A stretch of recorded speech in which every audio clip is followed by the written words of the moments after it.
Cousin Denise says, David called me and asked me to cover for him.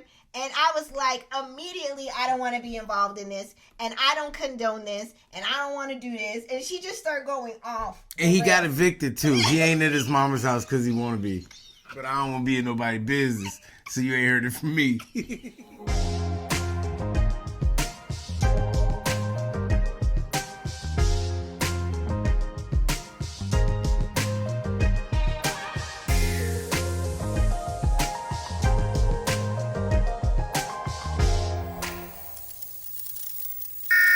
Welcome to the Married at First Sight, Season 18, Episode 13 review. This is Couples Couch with Pat. And I'm Cam. Let's get into this week's episode. There's lots to unpack, so we won't even waste time.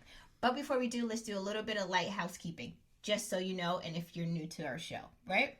And we also got Bill out here at the football. Why do I feel like we're news anchors? Like, I feel like... Is it giving... Who's gonna... I know we've done this show for like a year and a half from here, but I feel like we're news anchors. I'm sorry. It just hit me tonight. Okay. I'm in that kind of mood. If you are new to our channel, welcome. If you are not look new... up here, we're going to have rain and snow comes in. All right. You know what I'm about to say. We do not get into the nitty-gritty details of everything that happened in the episode unless we see fit. And more than likely today, we shall see fit. So let's just go ahead and get right into it. But first... let's award the Marshmallow of the Week. And it goes to none other than Madison. Yes.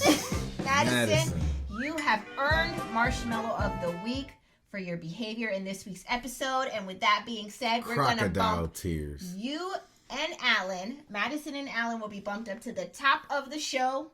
So it's about time for Allan to be the top of something. Be on top of something. I meant the top of the list, but yeah, that too. Oh, sorry. Ooh, where's Kamar's line at? I'm so sorry. Let's get into Madison and Allan, and then we'll keep going couple by couple. Let's go. Allan and Madison meet with Dr. Pia and talk about their level of romantic connection. And Madison says that she's still not there yet. She's been saying this since they cut the cake at the wedding. That she's still not there yet. I don't understand what ain't there. The romantic, like the draw to you, the attraction. She don't like him. My hands are so cold. I know you. People gonna think you beat on me because you touched me and I jumped. Your hands are cold. Are you dead? I've been watching too much True Blood. Sleeping with a vampire. Silky. You better keep drinking that V juice and leave me the hell alone. I know. I've been watching so much True Blood that I just feel frozen. I've become part of Vampire Bill and Eric.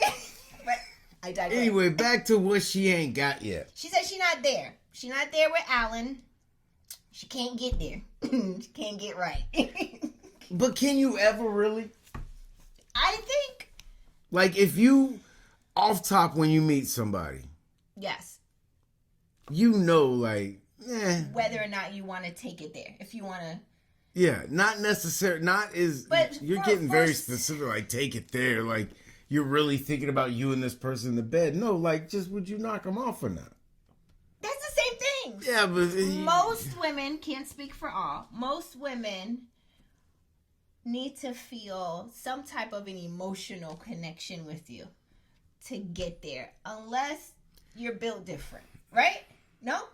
Who's built different? The person you talking about? The other percentage of women that don't need to build a connection with you. You mean like in a literal sense? I thought you were physically built different. Like, yeah, if somebody built different, you're probably not going to be attracted to them. That's not what I'm saying. Oh. I'll use myself. Like, I can't just look at you walking down the street and be like, been together 13 years. She still needs shit. I need to look at you real good. How clean are you? Let me see your ears. How they look. I gotta stand there butt naked like this. Not necessarily for people, for men. Like when you meet a person, you know, like off top, would you or wouldn't you? And if it's a no, I wouldn't. Yeah. No amount of us talking or your personality is. And no many of these exercises that you're doing and what exercises? like what Dr. Pia gives them, like the couple. If I don't want to do you, I don't want to do you. You can't talk yourself. Well, and then that's what Dr. Pia does. She gives them an exercise to help. I don't want it closer together. It's no one asking Allan what he. I'd be like, I don't. If you don't want me, yeah. I don't want, like, if I have to talk you into it every time. Right. Like, I could just look at Chris Brown and I'd be like, yes. Immediately. I mean, if not sooner. That's the only person. Everything ain't a joke, Mara. I'm sorry. Morris Chestnut. All of them.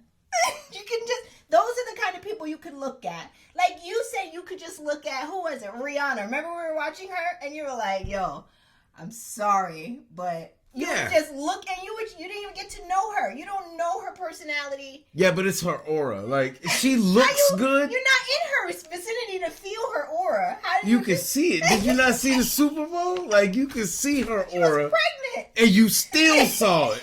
That's how much aura she got. Like, she looks good. There's what you could do. Okay. You could take somebody who I think is attractive and through their personality make them more attractive. Yeah, that's true. But you're already starting at I would state. Okay. You can't give me somebody who I'm not attracted to. Yeah. And do X. We could play Twister. We could play 7 Minutes in Heaven. Spin the bottle. I don't care what exercise. Unless we're playing Survivor and we're on an island together and there ain't nothing else and no one else around. Right. Then okay, maybe. Yeah. But you can't tell me that someone's gonna talk themselves into my drawers if I didn't already think like, yeah, you're a candidate. Okay, that's fair. That's fair. And so we say that to say, Allan unless is you're drunk, the 8-ball. Unless you're drunken in Vegas, then whatever. So what we're saying is that Allan is behind the 8-ball, regardless at this point. When it comes to Madison feeling that I would. If we talking about an 8-ball, then Allan is at the laundromat across the street from the billiard. Like, he's not even in the building. She don't want nothing to do with him. She want a big, husky, dark-skinned, curly-haired man. Well, who that? David. Oh, okay. Dang, okay. Let's get into it. Allan says when he first met Madison, this is while they're playing the game, right? Yeah. That Dr. Pia gave them. So they play the game, and then he says to her, when I first met you, I had some assumptions about you. Like, at the beginning, I thought that you were superficial. And Me too. Says, I still do. And I can't figure out what the second word is what he says, right? He was like, and I'm going to just use a word, and I don't mean this exact word, but this is the word I can only come up with in this moment. And he says, so I think also you come off transactional. She immediately... That's Michelle.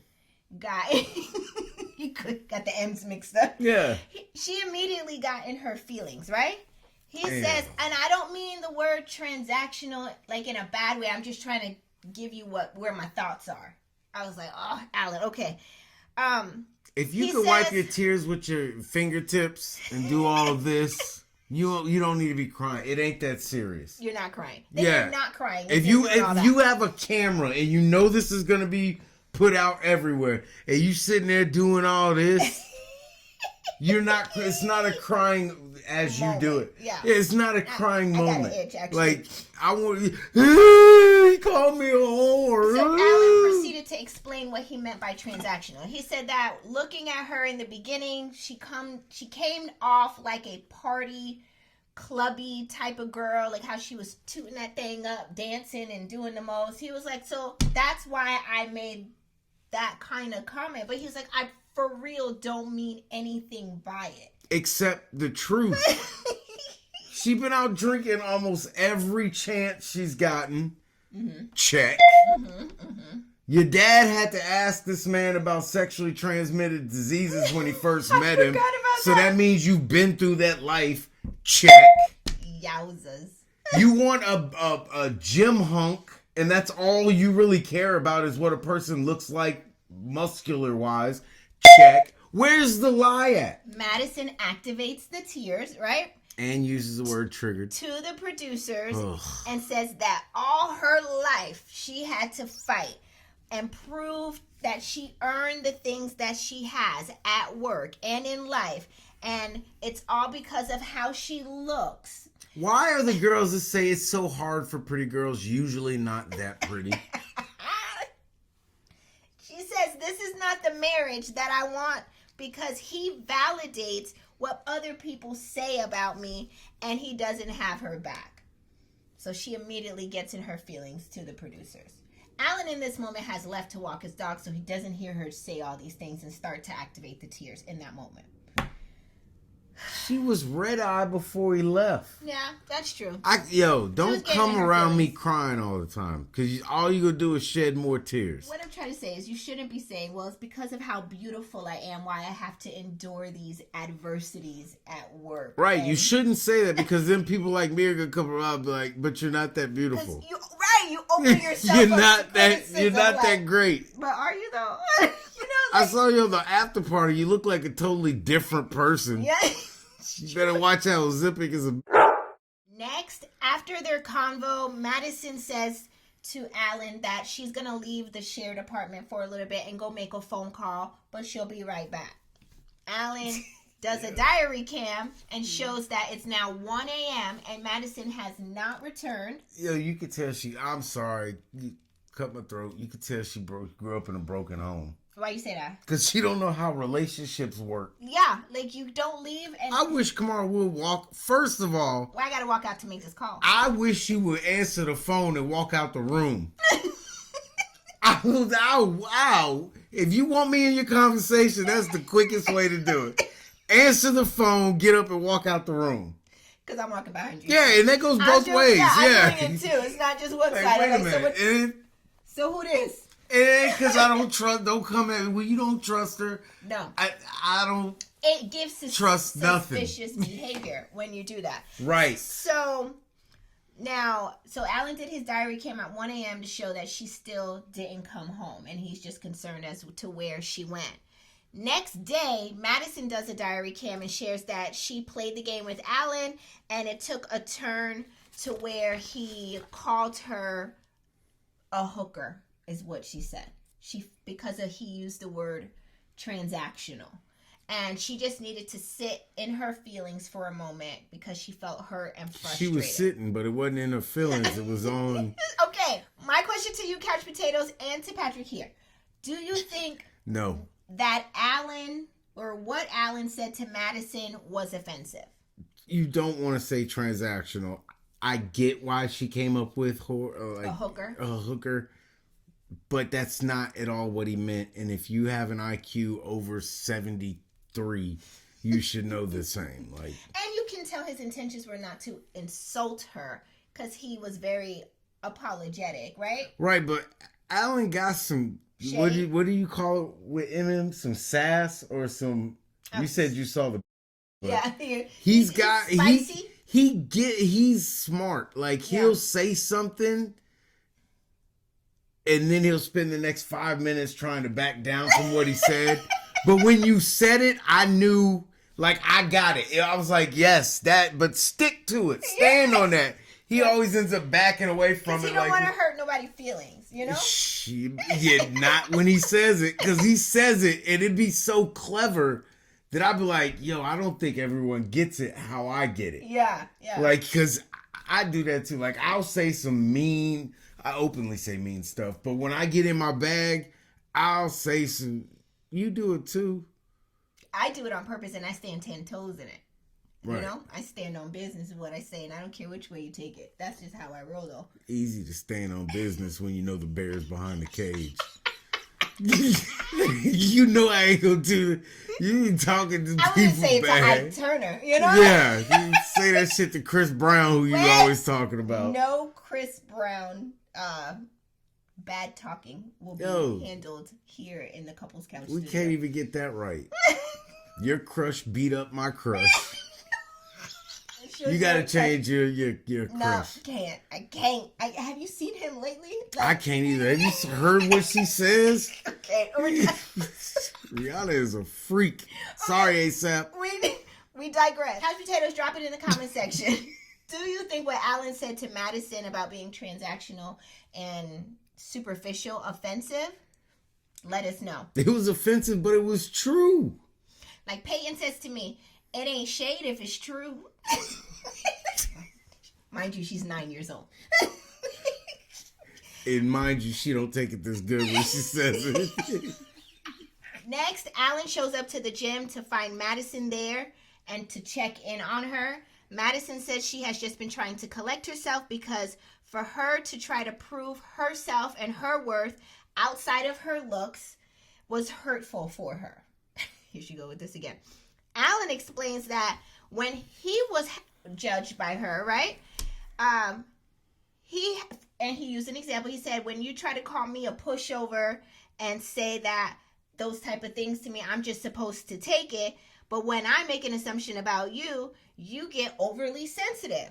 Madison says, why are you here? Like, you in here trying to get me fired up and you come in here guns a-blazing. Right. I thought you were just going to come in here and kiss my ass and let me get my way. And let me go over all the stuff I did, but tell you about yourself. What are you talking about? Pause. Do you know how unattractive it makes you when you keep talking about how beautiful these phantom people treat you? Like, it makes me pick you apart muscle by tendon by tendon, by strong jaw, by fat nose, by stupid nose ring. If you're going to have a nose ring, put something on. Why you got just a dot? It looked like a mole. Can I get a word in? You basic heifer. Sorry. She's aggravating as hell. I wanted to say pause. I want y'all to know in this moment, Allan never raised his voice. He never came in guns a-blazing. He never came in an accusatory tone. He really came in a tone to show an example of how he has taken judgment from her, but didn't, give her the backlash that she's giving him. That's all I wanted to say. And all she wanted to hear was... Allan says, I apologize in every sense, but you said you was leaving last night to make a phone call, and you didn't come back to 3 a.m. And Madison says, so what? I came back, didn't I? Broken home. Who does that? Single women. And then who argues the point? Soon to be baby mamas. My question to you, Couch Potatoes and Patrick, real quick. Do you think Madison overreacted and is playing the victim? Yes. Dallas thinks so too. It's in her DNA. She can't help it. It's in her DNA. And with that, let's move into the next couple, which is Michelle and David. Next is Michelle and David. Michelle meets up with the girls for a girls' night out. And she shares with the girls that she received a text message from David that said, you are so damn fine. I just want to eat you up. All the girls were like, what? Madison that was Carla. Madison was like... What? That was Carla. Yeah, Carla was giving the most. She always does. The smallest body, but the loudest personality. Michelle says that night, he was actually out hanging with Allan and Madison. And Michelle proceeds to ask Madison, okay, so was he on his phone a lot that night? Like, what was going on? And she was like, oh, no, he was actually helping me find my phone that someone stole. All the girls are like, no, that's not okay. I can't believe that, whatever. Madison did not flinch in the moment to show any signs that she received that text message. She did. She showed signs. Let me answer for her. She did. Next, David and Michelle go and meet with Pastor Cal to discuss the text message issue. Pastor Cal says, well, this sounds weird, David says, I know it sounds odd, but I speak to my food all the time. Yeah, David. You got a lion-ass sandwich? Now, David. Full of soup. David, what are you talking about? Bro, you so full of it, bro. Please, you're killing me. Okay. Pastor Cal says to David, it feels like you're hiding something. David says, I got nothing to hide. 3 whole women.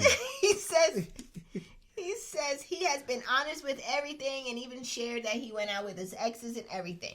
Pastor Cal says to David, you can still call your cousin and ask her to share that text string. I mean, this could resolve all of this you right now. You look at Pastor Cal like, no, I can't, because if I call her, she ain't going to know what the hell I'm talking about. And David responds with, and I won't. Yeah, if I call her and ask her about a picture, she gonna let y'all know she don't know what the hell I'm talking about. Pastor Cal says to Michelle, well, you have cousin Denise's number.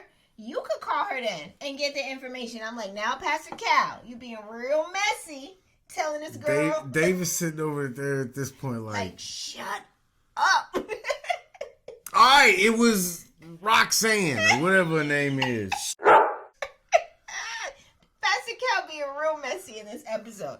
All right, so it's because everybody knows the truth. It's so clear. Like, nobody is fooled. Yeah. Not even David. David can't even say it with a straight face. I said what I said. You looking all up at the skies. He's scratching his arm. He's looking at her out the side of his eye every once in a while. See if she... Nobody believes the story. Pastor Cal is not sold on this. Michelle was never sold on this. Like you say, David himself know he lying. So they just end the session, right? Chicago PD done opened up an investigation into incest. Like, your cousin that got called into HR at her job. Like, yo, what is this we hear about your cousin calling you fine and wanting to eat you up? Like, you care to explain that? So they end the session with Pastor Cal and they go out front. Michelle and David go out front to talk for a second. Michelle says, or she continues to press David as to why won't you just call your cousin to prove what you said actually happened? And David says, because I don't want to. Oh, I'm sorry. That's what I heard. I said, because David says, because I don't want to. And she was like, well, what is the reason? He's like, because I don't want to. Like, that's all he kept saying. He gave her no additional because it ain't reason. no food. My question to you, Couch Potatoes and to Patrick, do you think David should have just came clean in the moment about the text message? Yeah, yes. He should have. Just drop your comments too, Couch Potatoes. I want to hear from you. So next... And I would have flamed her out too. Like, yeah, I'm talking to somebody else. You didn't want to talk to me. Straight like that. Keep it a buck, right? Like, I was being goofy. You had me to the point where I was being goofy. You lucky I don't have her in here right now. Uh-oh. Matter of fact.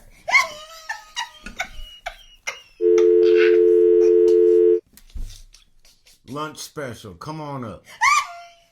Don't worry, she in the car. She'll be right up. Now you having her save this lunch special. Next, Michelle calls cousin Denise on the phone, so she listens to Dr. or Pastor Cal, right? And goes and calls cousin Denise, child. And she says, girl, just give me the rundown on what this text message was about.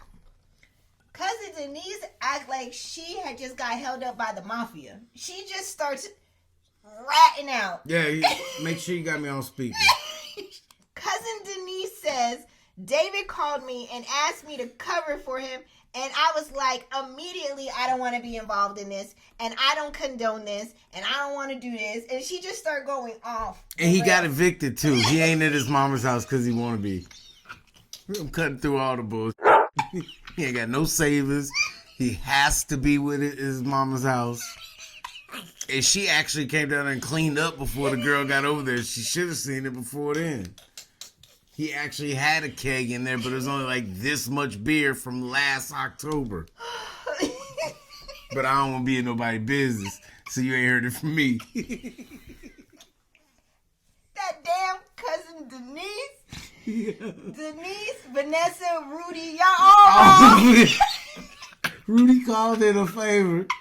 Call Denise. I got a number. Denise answers, hello. You got Lady Kravitz playing in the background. American woman.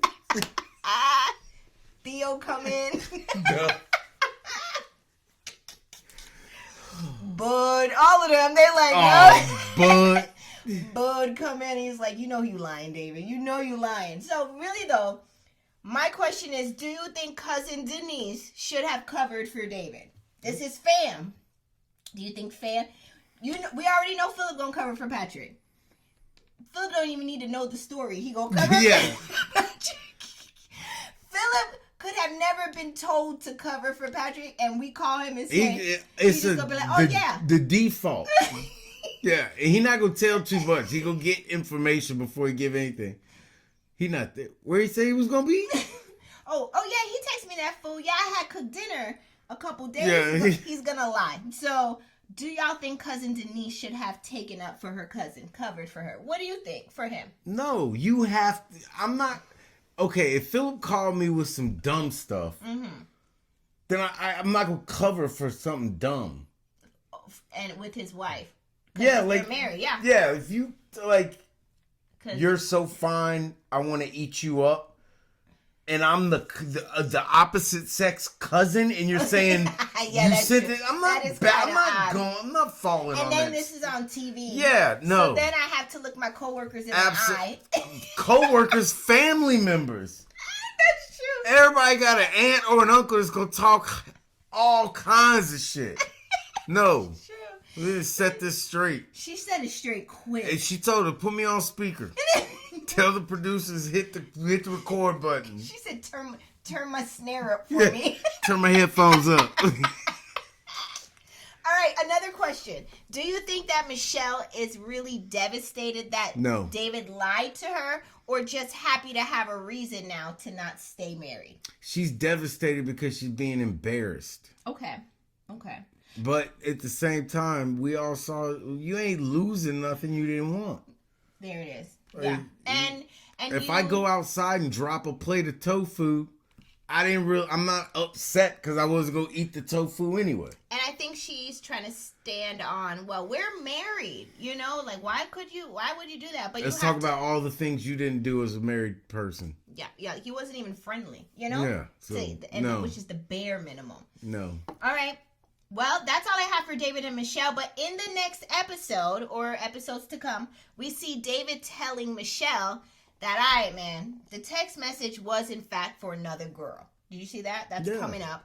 And then we see Michelle telling you blame it on Allan's dog. No, I sent that to Allan's dog because he has some new kibbles and bits that look good. I want to eat it up. Now, Luffy over there like, now how I get in this? Who said that? Listen, Michelle is also seen telling Emem in episodes to come that she has a small suspicion that the other girl is Madison. Dun, dun, dun, dun. Yeah, every time I'm around Madison, she smells just like when David come back from the gym. More to come on David and Michelle. Let's get into the next couple, which is Ike and Emem. Next couple is Ike and Emem. They are meeting up for an ice cream date because Emem makes it clear again in this episode that Ike just wants to date her. So that's what they gonna do. They sit down to eat their ice cream and make very awkward small talk, right? Ike shares that he's going to Houston that weekend to see his family and his mother and his niece or nephew, whoever, and he's going to homecoming, and this will all bring him so much joy. Emem says, I sure would have loved to meet your mother. That was Ike's response. He gave nothing in the moment. Let me guess what you gonna wear to homecoming. A beanie. Thick frame glasses. Probably orange frame. Yeah. Denim coat. I'm thinking denim coat. And some Air Max. And some cargo pants. There it is. Listen, Ike gives a whole blank stare and proceeds to not invite her to go with him, right? He says, well, I'll give you a call in the morning and the afternoon to make sure that you're good and everything is good. And just make sure you're safe at the house. Don't bother. Right? During the convo, Emem notices that Ike is not wearing his wedding ring. And she says she feels disappointed. And that's where he's at with everything right now. But I'm like, y'all ain't good. So what are y'all holding? What do these people hold on to? I don't know. I don't know. It's so clear. The energy is so off. Y'all were awkward to watch in the beginning because it wasn't real, and now it's awkward to watch because now y'all are being real. Did they keep like good interactions? Did they edit them out? Like I don't understand what she's trying to get back to. I don't know either. People really got nothing if this is what you cry over. Next, MM shares that she went back to her own apartment. So she's left the shared apartment because she says she doesn't feel peace there, and she's not even sure if she's going to move back in there. She does call Dr. Pia to give her an update on her marriage with Ike. She shares with Dr. Pia that they agreed to not move back in together and there hasn't been much communication. Ike said that he would reach out to MM, and she shares with Dr. Pia that she has not heard from him since he's gone out of town. She's not gonna hear from him. And she also has not reached out to him. He's in Houston for homecoming. Yeah, he living it up. Yeah, depending on, was it his high school or was college? It University of Houston or Southern? I didn't know. He didn't If say. it was either one, I went to Prairie View. Yeah. He ain't calling. He's not calling. Straight like that. And that's it. My question to you is, should MM and Ike just agree to divorce and be done with it at this point? What are you holding on to, right? Haven't they already? No. They haven't signed the paperwork, but no. They're not getting My question together. Is, in this moment, where they're at in the show, in that episode 13, should they have just agreed to call it a wrap at that time? Come on, if I just go to Prairie View's weekend, or Prairie View's homecoming weekend this weekend, I'm just like, yo, I'll be down there. I'll see you later. Bye. Are we divorced?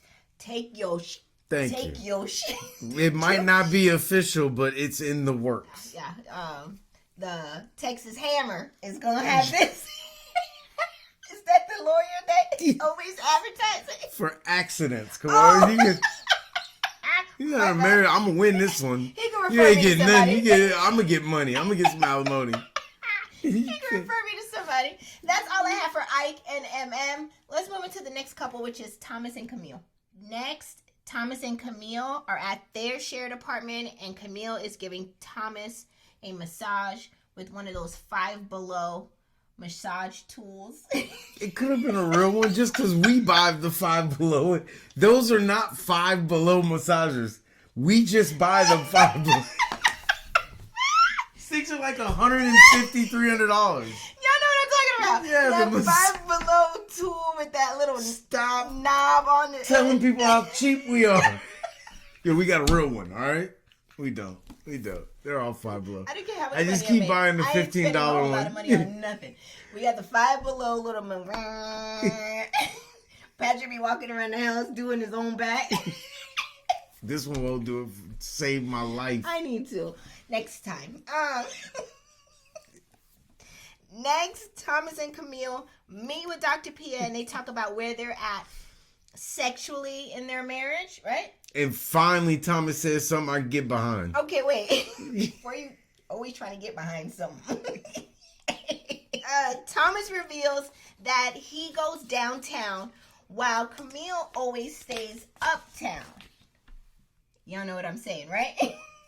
He wants her to go there, and she's like, she's not trying to go there.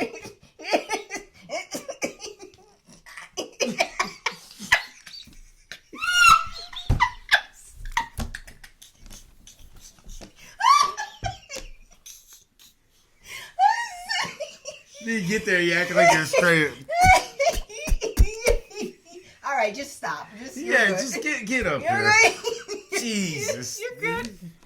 Like somebody's holding a gun to your head. Camille says she's not ready to go downtown yet. She's more of an uptown girl for now. Well, guess what? All routes downtown have stopped for you, too. She Going said, down here between box legs.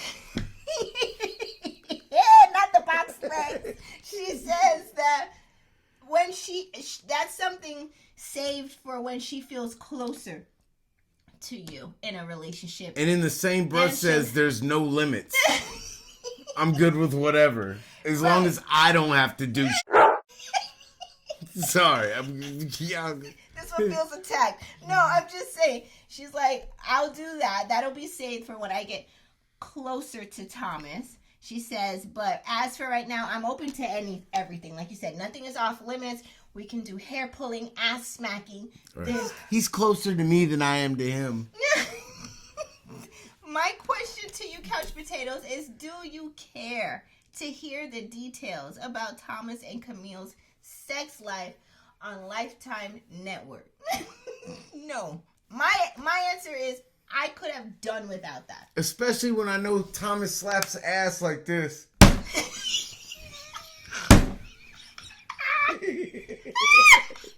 He pulls there. Here it is. I don't want to pull.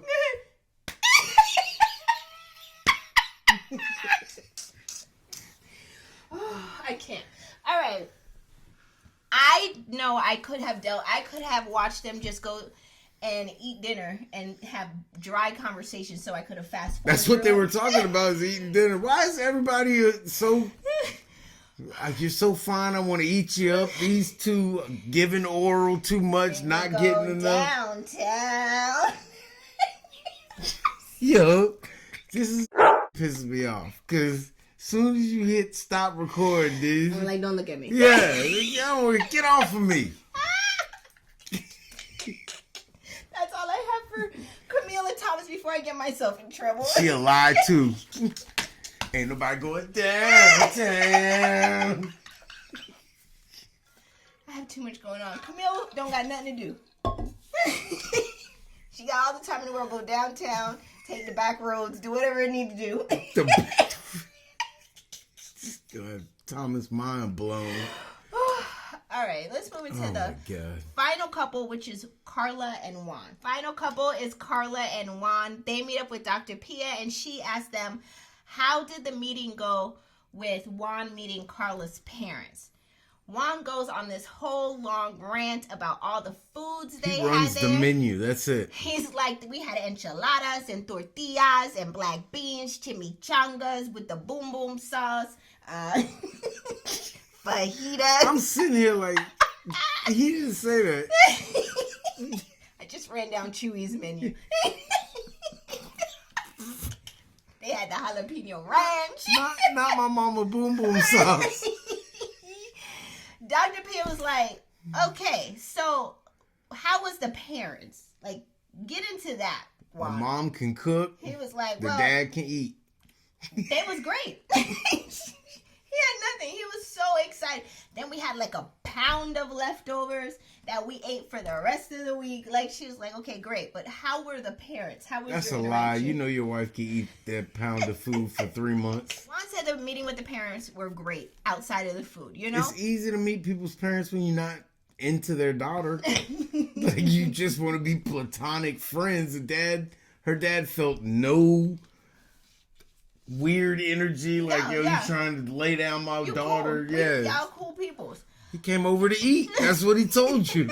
During his whole description of all the food, yes, never once did he describe any of it as fine.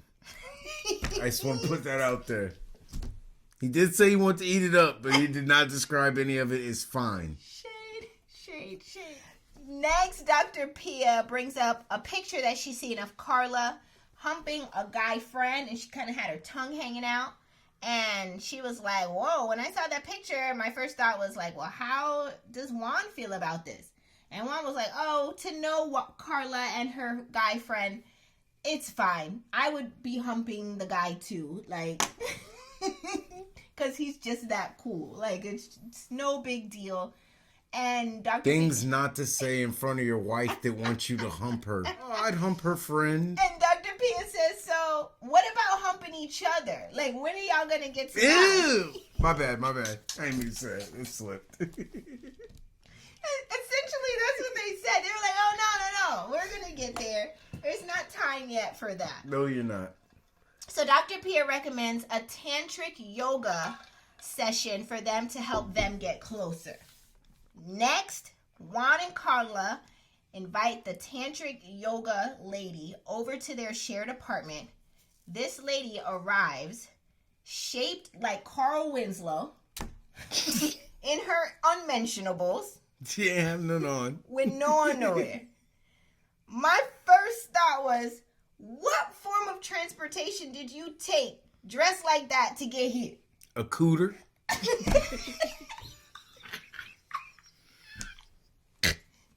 5 stars. Yo, something's wrong with you. Yeah. I was like, what are you wearing, lady? What? How did you walk up my hallway like this? you walked She didn't have a jacket on. the streets like this? She didn't. No underwear? She didn't do the Jamie Lee Curtis where she come with Then a a trench jacket. coat? Yeah, nothing. Just straight It was not giving True Lies. You remember that movie? titties to her toenails. I'm thinking, why would you come to teach a class in lingerie With no panties shaped on. like Carl Winslow? Either Carl Winslow or Or the Uncle green Phil. the green ghost from Ghostbusters, the one that flies around. Slimer, Yeah. dressed shaped like Slimer. I leave slime marks everywhere too. Stop. And then she had her ass right by his face too. She was sick, crisscross applesauce with no underwear, and she even joined in on their yoga activities. Like, to me, I thought you're just supposed to tell us. Are you what telling to me do. that lady could talk her way into having a sexual connection with somebody? Stop. That's what y'all. When Madison sees Allan, that's how she sees him. You know what? That's how she act. Okay, fair. Because if I was laid up in a room with that lady, Yeah. I'll be like, I gotta take a phone call and I'll leave for a week too. Okay, Madison. I'll be like, yo, my homeboy's going through it. I gotta go be with him. On the after party, Juan confirmed that the lady, the tantric yoga lady, did not have on panties. They wouldn't have helped. Like at that point, what is a panty liner gonna do for you? I need more than that. Like I need disinfectant Like, and I want you to have on thick pants. plastic. You gotta have- He I said need that layers. She was trying to probably take things a little further than he wanted to at the time in that session. He was like, yeah, it was a lot going on. This one ain't got enough body, and this one over here got too much body. So I got titties hanging to her knees. This one ain't got nothing but nipples over here. Yada. My question to you, Couch Potatoes, is: do you think the tantric yoga lady teacher was dressed inappropriately during this session? Drop it in the comments section. Not for a sex party, but for anything else, yes, she was dressed inappropriately. I think she was inappropriate to go to a lingerie party. Even then, they were like, where are your underwear at? Like, we wear underwear with them. She was going to Diddy Freak Off. Yeah, the times is hard since Diddy been locked up. Taking any job she can. I'm sorry. It's all jokes. It's all jokes. Oh my god. That's all I have for the show. That was the end of episode 13. Couch Potatoes. We was charged $120 when she left. Couch Potatoes. Let us know in the comment section. Did this episode give everything it was supposed to have? Gave? Drop your comments in the comment section below. We would love to hear from you. I don't even know what to make of this. I do see that they have a couples retreat coming up, and it looks like Michelle starts to just confront everybody, specifically David and Madison. Allan gets, astray just being there. This lady walked up because they're Still on this. They're a couple floors up. So she either walked into the lobby and got in the elevator, or she walked up however many flights of stairs wearing nothing but lingerie, baby oil, and baby wipes. Like, what kind of party was you coming to? A freak off. She was coming to get it. She gonna take it. You either gonna give it or she gonna take it from you. She got 2 roses and 20 minutes to spare. Somebody gonna get it. Be sure to hit the like and the subscribe button if you haven't Roses already. was wilting off. Petals is falling off. All right. You're a mess. Also, I'm a mess. Be sure to hit subscribe if you haven't already as well. That's all I have for this week's episode. We will see you again next week for another episode of Couples Couch. Bye, y'all. Deuces.